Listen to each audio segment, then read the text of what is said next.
ನನ್ನ ಹೆಸರು ಗುರುಮೂರ್ತಿ ನಮ್ಮ ತಂದೆ ಹೆಸರು ಜಂಬುಲಿಂಗಣ್ಣಯ್ಯ. ನನ್ನ ಹೆಸರು ಗುರುಮೂರ್ತಿ ಸಿಂದಿಗೆರೆ. ರೇವಣಸಿದ್ದೇಶ್ವರ ಸ್ವಾಮಿಯ ಬಗ್ಗೆ ಮಾಹಿತಿ, ಸಣ್ಣ ಪುಟ್ಟ ಮಾಹಿತಿಗಳು ಚಿಕ್ಕ ವಯಸ್ಸಿನ ಹೇಳಬಲ್ಲೆ. ಇತಿಹಾಸದಲ್ಲಿ ರೇಣುಕರು ಇರೋ ಜಾಗ ಅಂದರೆ ನಮ್ಮ ಸಿಂದಿಗೆರೆಯಲ್ಲಿ ಜಗದ್ಗುರು ಶ್ರೀ ರೇವಣಸಿದ್ದೇಶ್ವರ ಸ್ವಾಮಿ.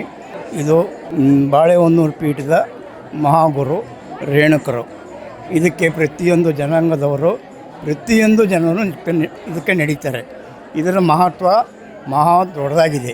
ಪ್ರತಿಯೊಬ್ಬರಿಗೂ ಒಳ್ಳೇದು ಮಾಡ್ಕೊಂಡು ಹೋದರೆ ಒಳ್ಳೆಯದಾಗತ್ತೆ, ಕೆಟ್ಟದಾಗಿ ಯೋಚನೆ ಮಾಡಿದರೆ ಕೆಟ್ಟದಾಗತ್ತೆ. ಇದಂತೆ ಏಕೆಂದರೆ 100ಕ್ಕೆ 100 ಸತ್ಯ. ನಾವು ಇತಿಹಾಸದಲ್ಲಿ ನನಗೆಲ್ಲ ಈಗಲೇ 73 ವರ್ಷ ವಯಸ್ಸು. ಚಿಕ್ಕಂದ ನೋಡಿದ್ದೀನಿ. ಇಲ್ಲಿ ಕೂತು ನಿಂತು ವಾದ ವಿವಾದ ಮಾಡಿ ಸೋತಿರೋರು ಭಾರಿ ಜನ ಇದ್ದಾರೆ. ವಾದ ವಿವಾದ ಮಾಡ್ದಲೇ ಭಕ್ತಿಯಿಂದ ನಡ್ಕೊಂಡವರು ಬೇಜಾನು ಇವತ್ತು ಭಕ್ತಿಯಾಗೇ ಇದ್ದಾರೆ. ಆ ರೀತಿ ಇತಿಹಾಸ ಇದೆ. ಆದರೆ ರೇವಣಸಿದ್ದೇಶ್ವರ ಸ್ವಾಮಿ ಈ ಬೆಟ್ಟದ ಮೇಲೆ ಅವರ ಮೂಲಸ್ಥಾನ ಇದೆ, ಸಿದ್ದೇಶ್ವರ.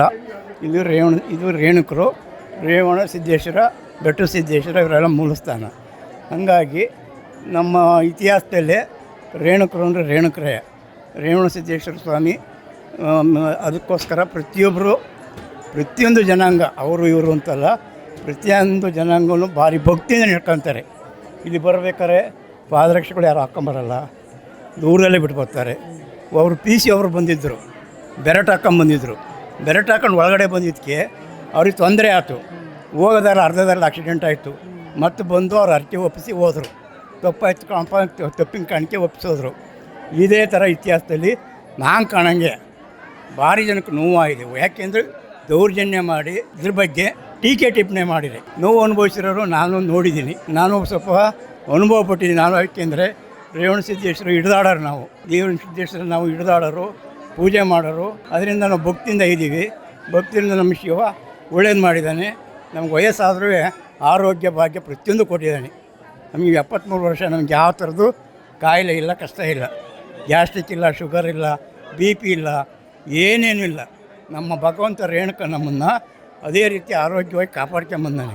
ಅದಕ್ಕೋಸ್ಕರ ರೇವಣಸಿದ್ದೇಶ್ವರ ನಂಬಿದರಿಗೆ ದೇವರ ಹಣೆ, ಭಗವಂತನ ಹಣೆ ಒಳ್ಳೆಯದಾಗತ್ತೆ. ಯಾಕೆಂದರೆ ಇತಿಹಾಸ ರೇಣುಕರು ಬಂದು ಎಷ್ಟು ಕಾಲ ಆಯಿತು ಯಾರಿಗೂ ಗೊತ್ತಿಲ್ಲ.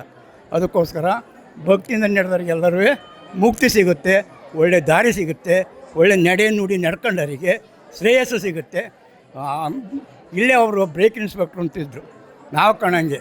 ಊರು ಮುಂದೆ ಅವರು ಊರಿನ ಸಗಣಿ ಎತ್ತುತ್ತಾಯಿದ್ರು. ಅವರು ಇವತ್ತು ಕೋಟ್ಯಾಧೀಶರಾಗಿದ್ದಾರೆ. ಅವರೇ ಇಡೀ ರೇಣುಕರಿಗೆ ಬಂಗಾರದ ಒಡವೆ ಕೋಟೆ ಅಂತ ಒಡವೆ ಹಾಕಿದ್ದಾರೆ. ಕೋಟೆ ಅಂತ ಬೆಲೆ ಭಾಳಷ್ಟು ಒಡವೆ ಹಾಕಿದ್ದಾರೆ.